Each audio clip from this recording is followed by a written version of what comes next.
A gente falou sobre um caso de morte a um animal lá nos Estados Unidos. Agora vamos atualizar o caso do cão orelha aqui no Brasil.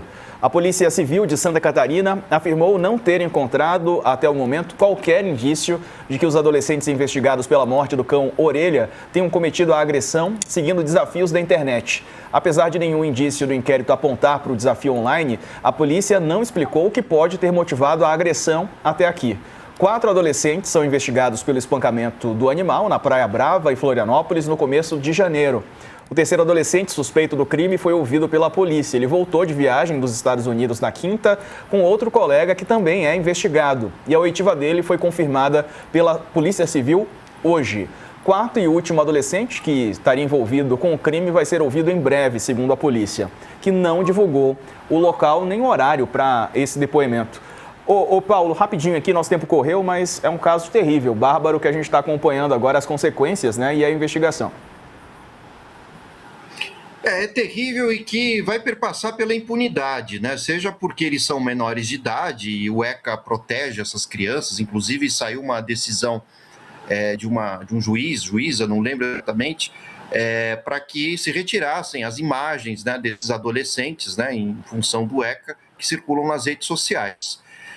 Claro que eles têm direito de defesa, né? Porém, a tendência é que não ocorra nada, primeiro porque são rapazes brancos de classe média, e existe todo um aparelho burocrático, judicial, para que pessoas com essas características não tenham punições convencionais, né? Talvez o máximo alguma envolver vários comunitários e não passando disso, né? Mas vale dizer que existe um clamor popular da opinião pública, né, para que haja uma punição mais severa, né? Afinal de contas, era um cãozinho simpático, inocente, comunitário, e não há nada que justifique uma atitude tão selvagem, tão bárbara desses adolescentes. Mas o fato desse crime ter ocorrido em Santa Catarina, né, e envolver adolescentes brancos de classe média para cima, revela bastante, né, o espírito político dessa região, né, que defende o bolsonarismo,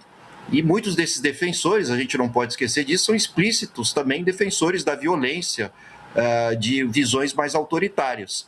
Então, eu diria que esse comportamento é um reflexo do clima político de Santa Catarina. Você, Aldo? Eu concordo com o Paulo, acho que é um ato de barbárie brutal, né? E penso que deveria haver algum tipo de punição mesmo, sendo que adolescentes, né? E eu acho que o caso ele é singular, porque, por um lado, ele chama atenção sobre o que pensa a nossa juventude, como é que ela age, né? Que tipo de jovens estão se formando hoje? Por que 4 adolescentes, que em tese deveriam ter amor pelos animais, carinho pelos animais, principalmente para com cães, e parece que tentaram afogar, inclusive, um outro cachorro, né? Pelo que foi noticiado, e também agrediram verbalmente trabalhadores da construção civil. Então, isso demonstra a índole, digamos assim, violenta e desprezível desses jovens que estão se formando. O que há de positivo foi a reação da sociedade, né? Que se a sociedade cobrando providência, eu acho que no Brasil a grande maioria das pessoas é muito sensível à questão dos animais, muito sensível à questão, principalmente dos cães, ao abandono dos cães. Mesmo aqui em São Paulo foi aprovada uma lei agora para tentar proteger mais os animais abandonados. Então, essa reação social é que dá algum tipo de esperança. Agora, quanto à juventude, eu sei que não dá para generalizar, mas tem setores da juventude que a gente fica muito preocupado sobre o futuro do país, porque, sem dúvida nenhuma, amanhã ou depois, esses jovens vão estar em posições de comando, de liderança em alguma área do país. Então, o que nós estamos fazendo com os nossos jovens? Quer dizer, essa pergunta é que tem que ser colocada. Assustador. Aldo Fornazieri, obrigado pela participação conosco. Um abraço, bom fim de semana. Obrigado igualmente. Valeu, Paulo Ramires. Um abraço para você também, bom fim de semana.